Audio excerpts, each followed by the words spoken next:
X. Muy bien, chicos, muy buen lunes. Tengan ustedes. Compartimos hoy, les comentaba a tus compañeros, para eso le digo a Carla y a Juan, hoy y mañana. Vamos a poner históricos, disculpen, un poco históricos, y nos vamos a ir obviamente desde la escuela de administración más antigua hasta la más nueva. Muy bien. Recordarles, y me gusta ponerlo casi casi en las diapositivas de todos los días. Recordarles, pues bueno, que las actividades de Classroom están costando 55%, por lo que si alguna actividad de Classroom lo tengas en pendiente, por favor actualizarla. Sí, ya he visto que hay personas que han vuelto a subir, gracias. He visto que hay personas que ya se están recuperando, también muchas gracias. Ok, muy bien. Y esta semana, este viernes, es el primer quiz, ¿sí? Entonces, para que estén listos por ahí. Ok, como les decía, en estos 2 días son 3, más bien, este día son 3, mañana son 4 y son de las escuelas administrativas que vamos a ir tocando, que no vamos a poner históricos. Digamos que la administración ha tenido diferentes corrientes filosóficas, por así decirlo, o diferentes momentos en donde se pensaba que la administración se pudiera hacer de diferentes maneras, chicos. ¿Ok? La primera fue la administración científica, luego la clásica y luego la humanística, que ahí me voy a quedar el día de hoy, ¿sí? Y el día de mañana con neoclásica por objetivos, burocracia estructuralista. Muy bien, comentarles o ponerme, imagínense que tuvieran una máquina del tiempo y imagínense que nos fuéramos a un hito histórico. El hito histórico mayor, bueno, no el hito histórico mayor, pero uno de los hitos históricos mayores de la humanidad fue la revolución industrial. ¿Por qué creen que la revolución industrial fue un hito histórico a nivel humanidad? ¿Por qué se imaginan? Imagínense que antes de eso era una época de agricultura, la era de la agricultura y la era artesanal, por así decirlo, y pasamos a la era industrial y cambió todo, todo cambió. ¿Por qué creen? ¿O qué es de lo que han escuchado en preparatoria o en secundaria alrededor de la revolución industrial? Es como para saber si se estoy escuchando porque el sábado tuve problemas de conexión.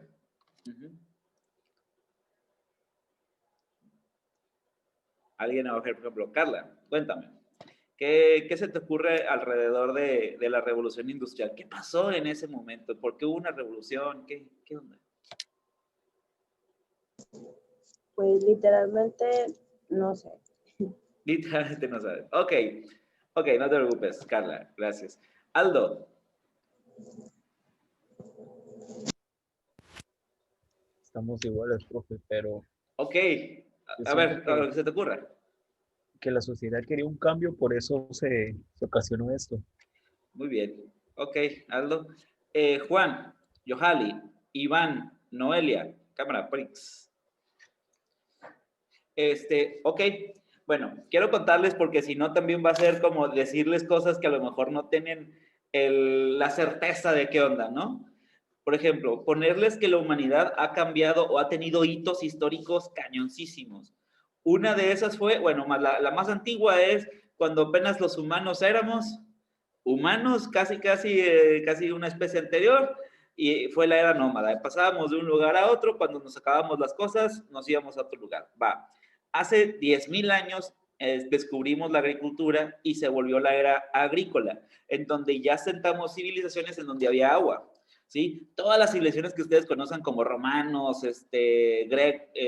los griegos, los fenicios, todo lo que estuvieron en historia en alrededor de su vida, de las historias antes de 1800, se desarrollaron gracias a que hubo algún asentamiento de agua cercano, ¿sí?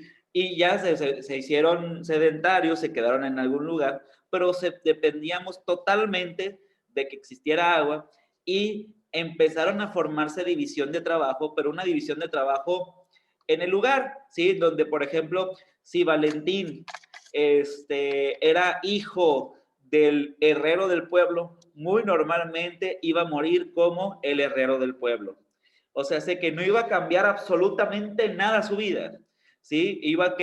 Heredaban los puestos. Si nacías, perdón, ¿qué te digo? Si nacían amolados, moríamos amolados, ¿sí? Y si tenías la fortuna de nacer en una cuna de alta, morías en la cuna de alta seguro, ¿ok? Muy bien. Y en esa época se producía todo a mano, a la época artesanal, todo a mano.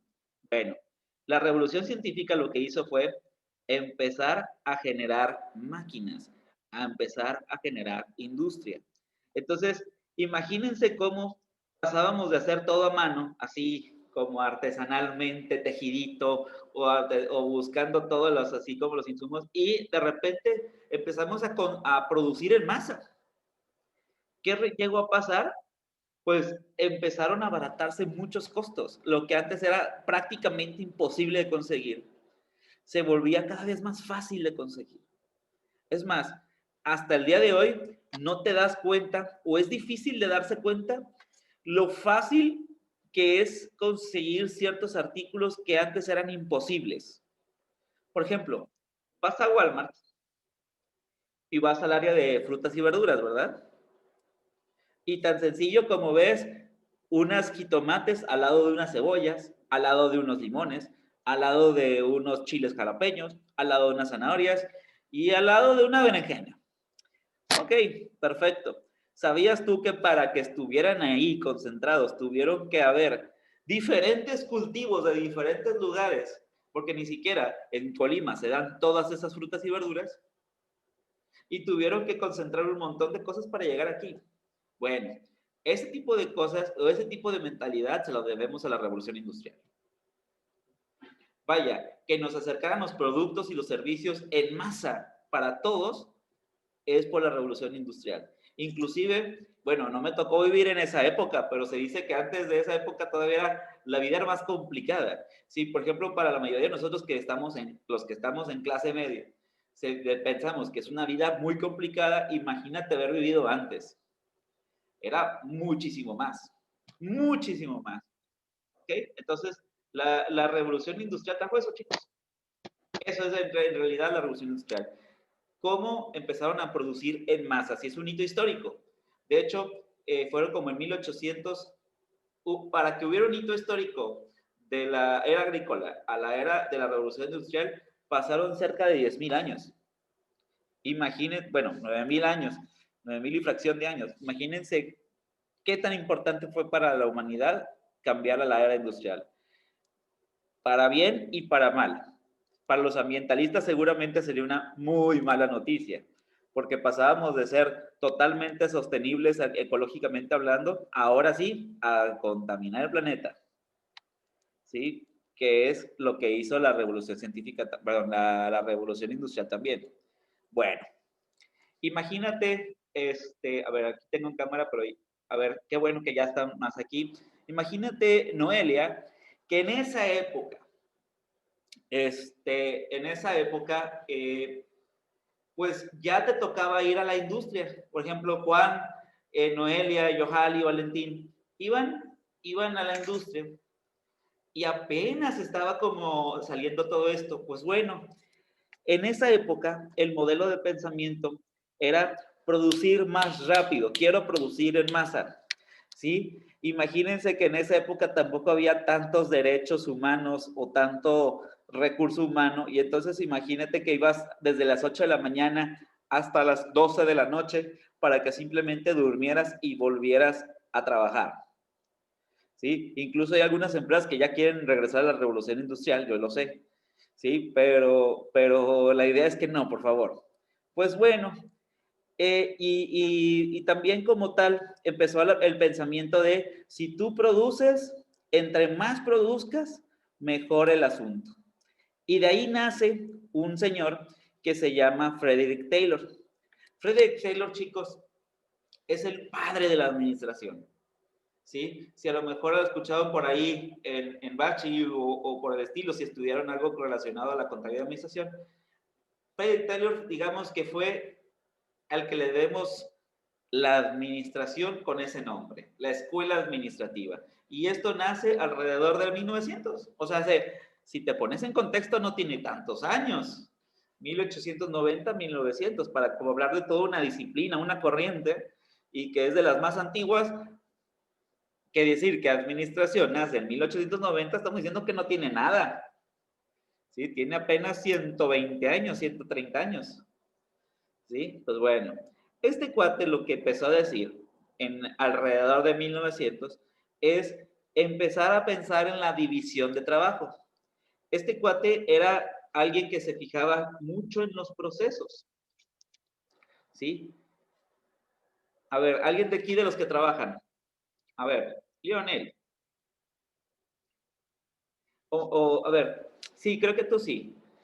En tu trabajo, cuando te llegan, te dicen, tienes que hacer esto, esto y esto y esto, y lo tienes por escrito. No. ¿No? Depende del estado de ánimo de tu jefe. Si tu jefe nació, si tu jefe está de buenas, puede decir, ve, hoy no quiero que trabajes mucho, quiero que me acompañes por unas carnes frías y vas con él. O si está de malas, te deja Exacto. doble chamba. Ok. Significa que tu jefe rompe el principio de Taylor. ¿Ok? Muy bien. Y él hablaba de procesar el trabajo, tener tu trabajo documentado para no andar improvisando un día y otro día otro. O sea, y quería preguntarte a ti, pero no pensé que fuera tu respuesta, pero ahorita ya con esa respuesta lo que me estás diciendo es que tu jefe está en la era artesanal, no en la era industrial. ¿Sí? Entonces, no está malo, simplemente hay que ver en dónde estamos. ¿Sí? Y a lo mejor tú, como ya posible administrador, contador en un futuro, tú le puedes decir, mire jefe, y si hacemos esto, y subimos, ¿no? Que le empieza a proponer cosas. Pues bueno, él también empezó a darse cuenta que no toda la gente nacía para las mismas cosas, que había gente con talento en unas cosas y había gente con talento en otras, ¿sí? Entonces, él empezó a seleccionar a los trabajadores de acuerdo a sus talentos, hasta esa época, ¿sí? Y empezaba a también checar que los directivos tenían que cooperar digamos, con toda la operación para vida que esto funcionara. Antes de esto, los capataces eran como semidioses que no los podías tocar. Y a partir de esto, los directivos pues agarraron un papel más involucrado en un lugar. Y cuando empezaron a ver que había personas buenas en algún lado y buenas en otro lado, pues de alguna manera empezó a mejorar la productividad. Que ojo, si quiero resumir las cosas que hizo en la administración científica, entre ellos su padre, Taylor, ¿sí? Lo que puedo resumir es que fueron los mejores para hacer procesos. Ahorita vamos a tocar ese tema, que creo que tengo como un recuerdo entre sueños de que ya había tocado o lo que es un ejemplo de procesos con ustedes. Si no, lo hacemos bien rápido y se van a divertir, espero. Y por otro lado está la motivación de los trabajadores. También empezaron a ver poco a poco que los trabajadores que estaban un poco más felices o más acorde con su vida, podían producir más. Entonces, ¿qué pasaba con esta escuela? Tenía como ventaja que estaba totalmente enfocada a mejorar la eficiencia de un trabajo. Y eso estaba bastante padre porque te puede dar utilidades, ¿sí? Empezaron a existir las divisiones de trabajo en donde, por ejemplo, Leonel era bueno en algo, Valentín bueno en otra cosa, Aldo bueno en otra cosa y a lo mejor Carla buena en otra cosa, y cada quien se designaba unas actividades y empezaron a notar que tenían mejores rendimientos, ¿sí? Ya no se dejaban todo a todos, ¿ok? Pero la cosa, por otro lado, es que la comunicación se hacía de manera descendiente y nada más. ¿Qué significa esto? Que como casi en las novelas, yo soy tu jefe y lo que diga es correcto. O sea, hace como el clásico jefe autoritario que no te permite opinar a ti. Esa era la administración científica, ¿sí? Todavía se tenía esa ideología de antes en donde el jefe era el jefe, no podía haber más, ¿sí? Y también también había al principio una cierta confusión de qué le tocaba a qué. Para ejemplificar, antes de irme a la escuela clásica, y de hecho lo puse como actividad del día de hoy porque se me hace como de lo más interesante y divertido. Chicos, quiero que sepan o que vivan lo que es un proceso. Muy bien. Saquen, ¿tienen todos una libreta a la mano o algo donde anotar? ¿Sí? Nice. Los que no, adquieran algo a la mano para anotar. Ok. Así rapidito, ¿eh? Háganme, imagínense que ustedes les van a explicar a un niño de 5 años. Sí, ya lo puse, creo que ya lo puse, ¿no? O díganme si estoy equivocado, porque creo que lo hice el lunes pasado. Díganme el paso a paso que le dirían a un niño de 5 años para que éste se lave los dientes perfectamente. ¿Ya lo habían hecho? No, ok, entonces tuve un déjà vu raro. Ok, entonces, es que es importantísimo para explicar lo que es un proceso. El paso a paso que le dirían a un niño de 5 años, que es literal, para que se lave los dientes. Esto tiene que ser a prueba de errores. Digamos, imagínate que el niño lo va a leer y lo va a hacer exactamente como está en la lectura. ¿Va? Y, ojo, mi idea es que no es que la terminen, pero hagamos una competencia de 5 minutos, de 4 minutos. ¿Va? Ya. Ese paso a paso. ¿Qué harías paso a paso para que termine con un lavado de dientes perfecto ese niño chiquito? Y pongo un niño chiquito para que lo expliquen así con peras y con manzanas.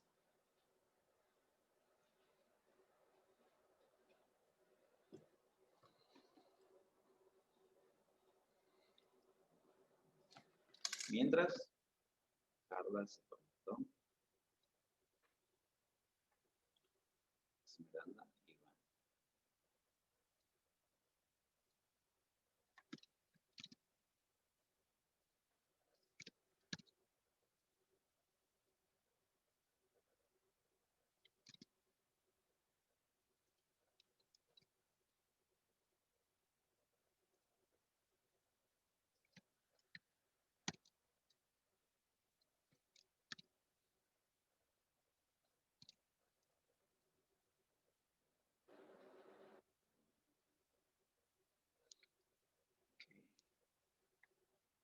Muy bien. Mientras.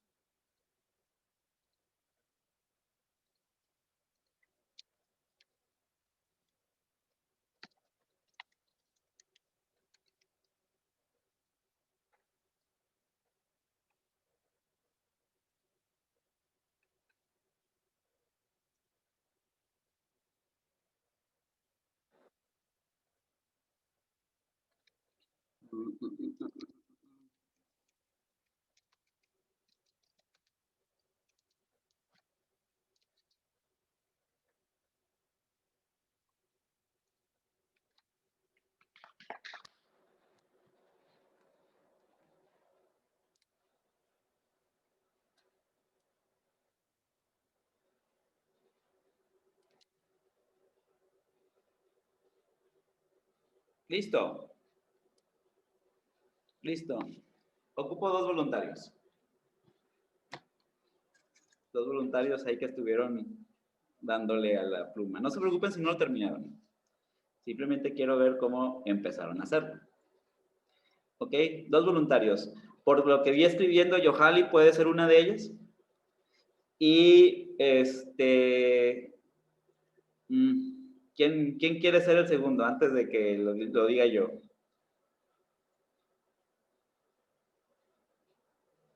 Alguien que veo que piense diferente de Yohali.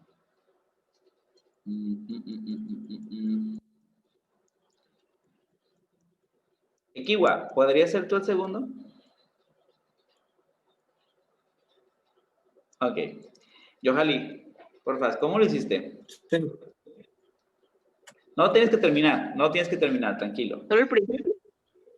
Ajá, please, Yohali.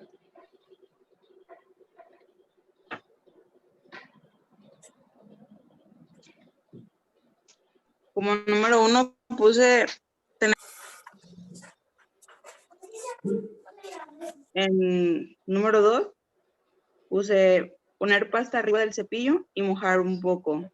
Ujú, En el 3, puse preparar un vaso con agua. En el ujú, 4, cepillar los dientes principales de arriba hacia abajo.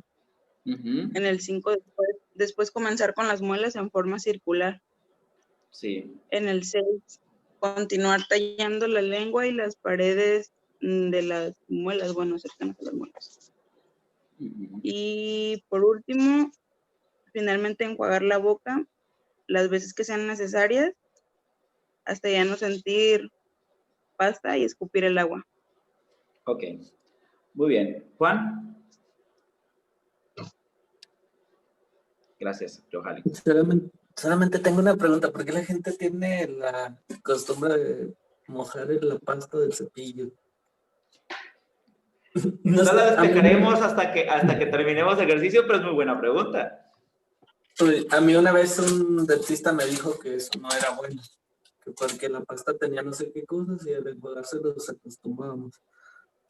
Pero Sí. Muy siempre me bien. he preguntado eso, ¿por qué la gente enjuaga la pasta? No sé, es raro. Y hay como 325 teorías alrededor de lavarse los dientes, por cierto.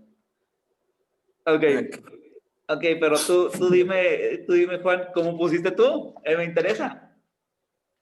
Ok, yo en primer punto puse enjuagarte la boca.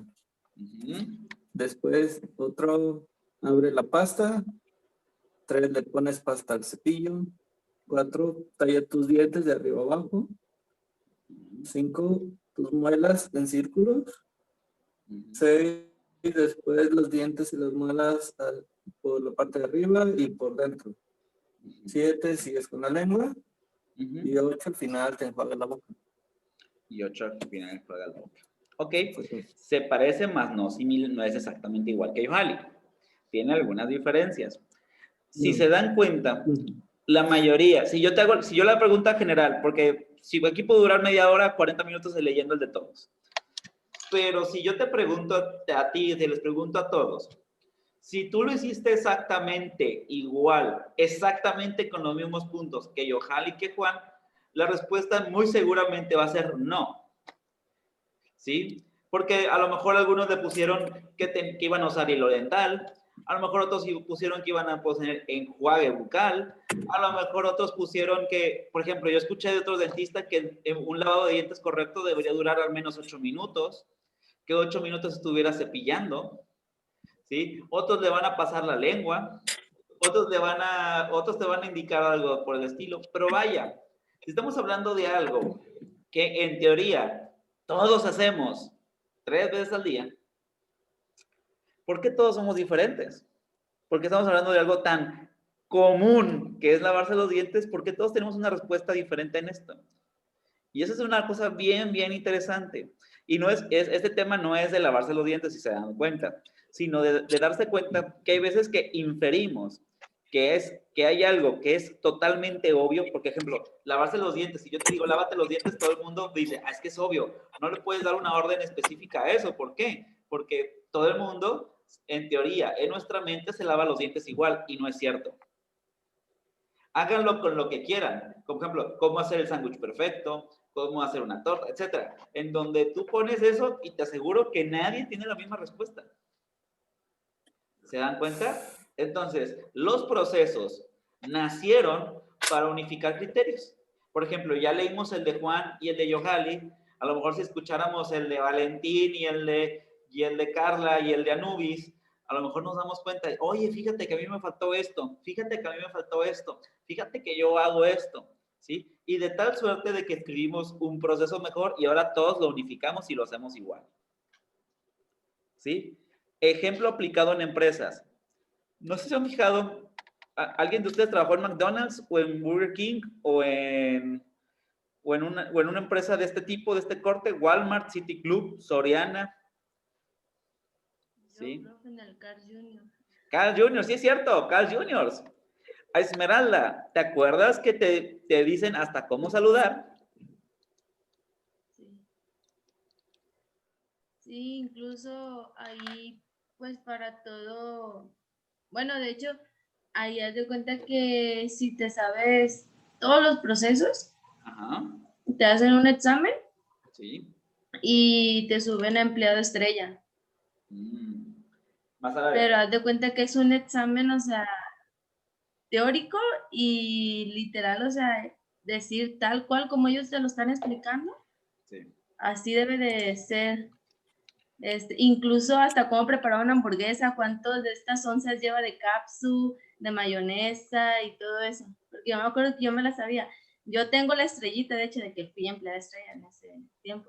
Incluso hasta nos suben el sueldo. De que tú, Pero Esmeralda, ya está dormida, soñabas atendiendo personas, diciendo las palabras exactas de Carl Jr., ¿no?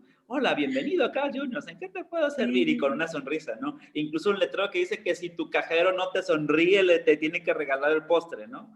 O cosas de esas. Sí, incluso ahí Carl Jr. tiene un lema de que el cliente siempre tiene la razón.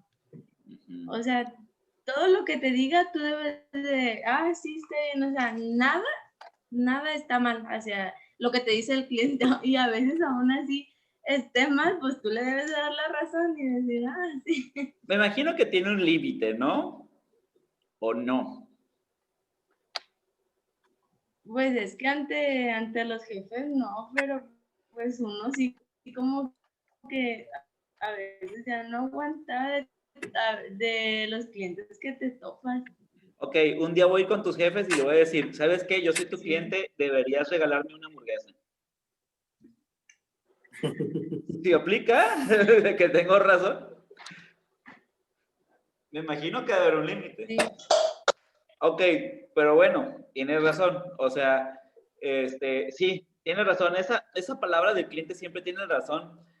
Te soy honesto, yo no la comparto siempre, pero es algo que le dices al público.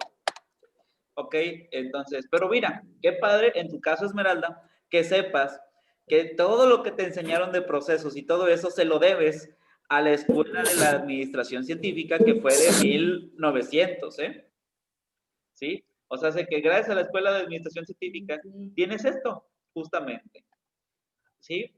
Y entonces, ¿qué mejor manera de enseñarlo que esto de los procesos? En donde entre más específico seas, más robotizados tienes a todo un grupo de personas. ¿Sí? Decirles que en esa época se obsesionaron tanto con el proceso, y cuando digo esto, te lo juro que sí sucedió, que hubo un postulado en donde decían, un estudio de tiempos y movimientos para que una familia de 5 integrantes se pudiera bañar en 2 minutos. Estudio, no sé, sepas que, ¿cómo podrías hacer que 5 integrantes se bañaran en 2 minutos? Ok, parte de ese postulado era ordenar de mayor a menor, del más alto a menos alto, en la misma bañera, para que el agua transcurriera mientras el otro se pudiera, con los tiempos y movimientos, bañar eficientemente. Imagínate esos postulados en la actualidad, o sea, meterte con toda tu familia a bañarte para ahorrar agua. ¿Sí? Pues bueno, a ese nivel de exageración llegó en algunos postulados en esa época.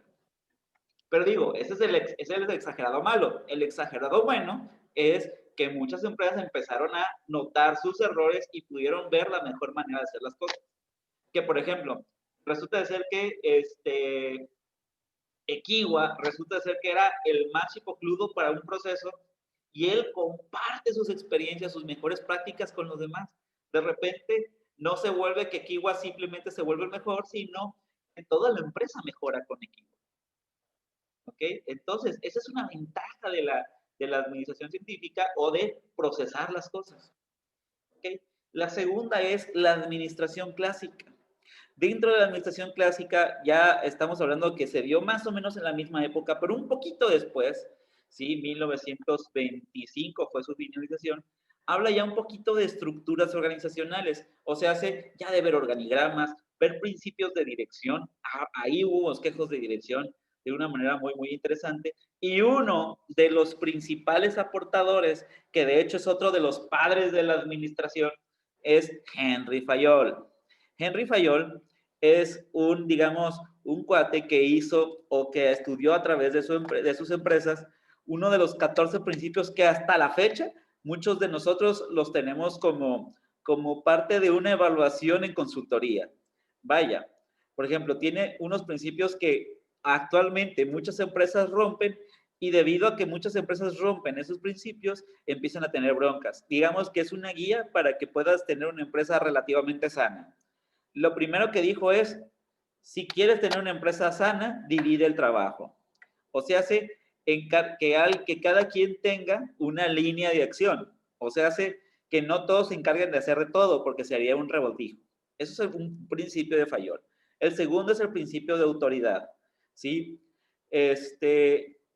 Necesitabas que si eres gerente, que tengas algo de liderazgo, es lo que empezó a decir. Si tú quieres ser gerente, deberías ejercer un liderazgo. Por lo tanto, estudia liderazgo, ¿sí? Y empezó a salir más ese tema sonado. La disciplina, que decía, el efecto de los logros de la organización se le deberá a la disciplina. Y creo que a pesar de que es algo que se está rompiendo con las décadas, la disciplina es algo que se ve cada vez más difícil. Creo que es algo súper importante para lograr muchas cosas. Si te das cuenta, las personas ahorita que la están rompiendo tienen un grado de disciplina interesante. Muy bien. Unidad de dirección y unidad de mando. Y que creo que eso lo compartí en la primera sesión. Me acuerdo por ahí haberle dicho a Novoa, ¿sí? En que tenían, por ejemplo, el hecho de la unidad de mando era de las cosas que más se suele romper en las empresas chicas. En donde yo les decía, por ejemplo, si tú tienes, tú tienes unos patrones que son pareja o familia y todos te dan órdenes a ti, ¿sí? Pues lo que pasa es que te vuelves como a quién le hago caso, ¿no? Sí, por ejemplo, si tú tienes una parejita que son tus jefes, pues dices, ¿a quién le hago caso? ¿Al esposo o a la esposa? ¿Sí? Porque si uno llega con una orden y otro llega con otra orden, o cuando son familia, ni te digo, cuando es el primo, ni te digo, queda como que medio roto, ¿no? Entonces, lo que suele suceder es, en esos casos, se van las personas o los empleados se van al quien le convenga más. Pero aún así, se generan demasiados conflictos organizacionales. Entonces, la unidad de mando lo que te dice es, un jefe, o sea, solamente un empleado puede tener un jefe y no más. No debería tener más de un jefe. Si tiene más de un jefe, existen problemas en la organización. ¿Te hace sentido? ¿Alguna vez has estado con esa situación? Sí, muy bien. Subordinación del interés individual al bien común es trabaja en equipo, trabaja pensando en los demás, no trabajes solo pensando en ti. Trabaja en cómo la empresa funciona mejor. De hecho, la empresa es un ente que va a buscar su supervivencia y que si entre mejor trabajen las personas como colectivo, la va a ir mejor. Digamos que el sistema de empresa como nosotros lo conocemos es el sistema como las hormigas o como las abejas, en donde el colectivo funciona más que la individualidad.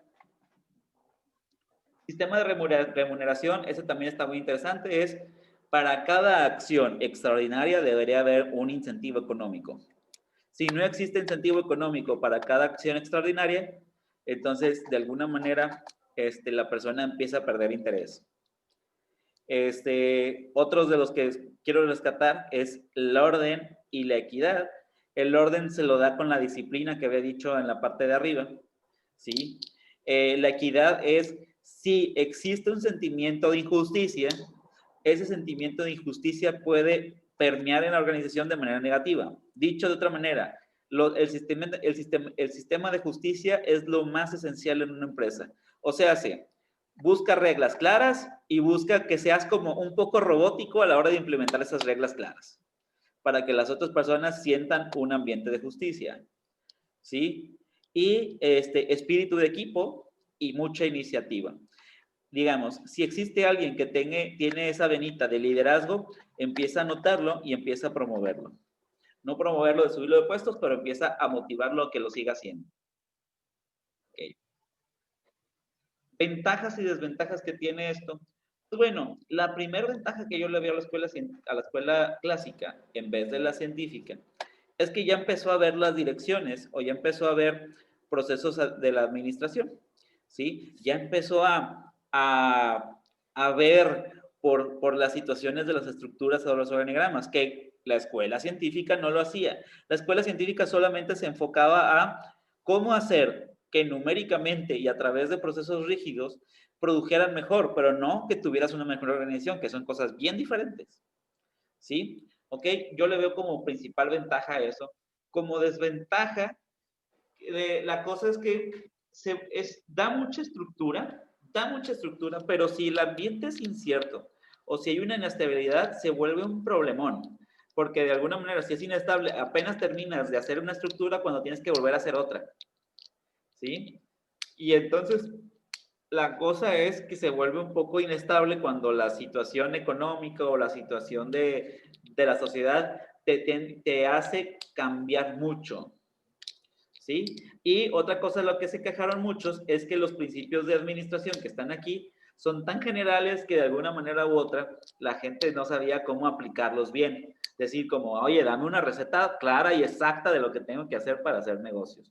¿Sí? Él te decía, mira, no se hagas duplicidad de mando y no hagas esto principio de la jerarquía, pero dices, oye, pero ¿cómo voy a hacer la jerarquía? Oye, pero ¿cómo voy a hacer cómo voy a hacer el mando? Oye, ¿cómo voy a hacer a lo mejor que la gente se interese por un bien común? Si a lo mejor las personas están educados desde su individualidad, etcétera, etcétera. ¿Ok? Me va a cortar esta conexión, me queda menos de un minuto, se vuelven a conectar en cuanto les mande el link, ¿vale? Más, corto de una vez.